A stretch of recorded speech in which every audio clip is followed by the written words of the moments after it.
किसी ज़माने में नींबू को नज़र उतारने के लिए इस्तेमाल किया जाता था, लेकिन ऐसा लग रहा है जैसे सब्जियों में नींबू को ही नज़र लग गई है। यकीन मानिए, कोलकाता में 10 रुपए का एक नींबू बिक रहा है और इसे जो नज़र लगी है उसे ये नहीं समझ पा रहे हैं न दुकानदार न ही खरीदने वाले कि आखिरकार हुआ क्या है। भैया, नींबू का दाम कितना हो गया है और अभी कितने? नींबू का दाम अभी 10 रुपये पीस हुआ है। अभी तक इतना तो कभी नहीं हुआ था। अभी देखिए, सब हर चीज़ में तेल में डिपेंड रहता है। तेल का दाम बढ़ जाता है, नींबू का आमदनी कम है, मुसलमान लोग को रोज़ा चल रहा है इसलिए ज़्यादा दाम हो रहा है। अब ये जब आप पूरी बात कर रहे हैं नींबू की, बाकी सब्जियों की, उसमें कितना अंतर है? बाकी सब्जी में सब लेवल ठीक है, लेकिन आपको नींबू में थोड़ा गर्मी पड़ने से हर साल ऐसा होता है। और इस बार कुछ ज़्यादा हुआ है? मैंने तो कभी 10 रुपए का नींबू नहीं इस साल थोड़ा ज़्यादा ही हुआ है, तेल का दाम बढ़ गया इसलिए ज़्यादा ही हुआ है। महंगाई की मार तो वो भी झेल रहे हैं जो खरीदने निकलते हैं। सर, आप सब्जी लेने निकले थे, मैंने देखा 500 रुपए का बजट था, हुआ क्या कुछ? 1300 रुपये लगे। 500 का बजट था। I thought I'll be done, 500 में हो जाएगा। 1300 का बिल आया। सो दाम तो बहुत ज़्यादा बढ़ ही गए हैं। अगर हेल्दी खाना है, सैलेड खाना है तो बहुत ज़्यादा महंगा है। हर चीज़ बढ़ गई है। लेट्यूस पत्ता का दाम 80 रुपीज़। तो इट्स अ बहुत बड़ा प्रॉब्लम है। सबसे सस्ता आलू भी अब 20-25 रुपए किलो है। बजट का क्या हाल होता है, क्योंकि महंगाई तो छत पार कर गई। मेरी जो चिंता वो यही है कि जो कॉमन मैन है, जिसकी आय कम है, वो सबसे बड़ा सफ़रर है। क्योंकि आज हम लोगों को उतना फ़र्क नहीं पड़ता है।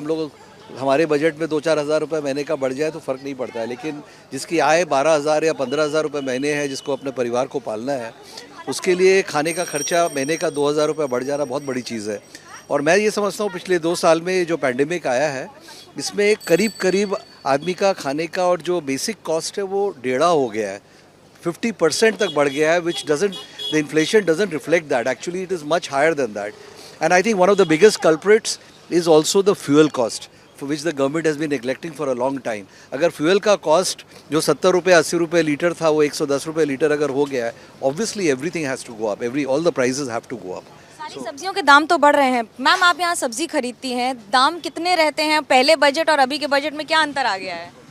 बहुत ज़्यादा ही अंतर आ चुके हैं, क्योंकि पहले बाज़ार करने जब आते थे तो पैसा जितना लगता था उससे बैग थोड़ा मतलब बड़ा होता था, पर अभी जो हालत है उसमें बैग छोटा आता है पर पैसा ज़्यादा लाना पड़ता है। सर, हर चीज़ के दाम बढ़ चुके हैं, पर ऑनेस्टली स्पीकिंग मुझे आप बताएंगे कि सब्ज़ी के अलग से रेट क्या जा रहा है, तो वो मैं नहीं बता पाऊँगी, क्योंकि वो मैं पूछ के वैसा नहीं लेती हूँ।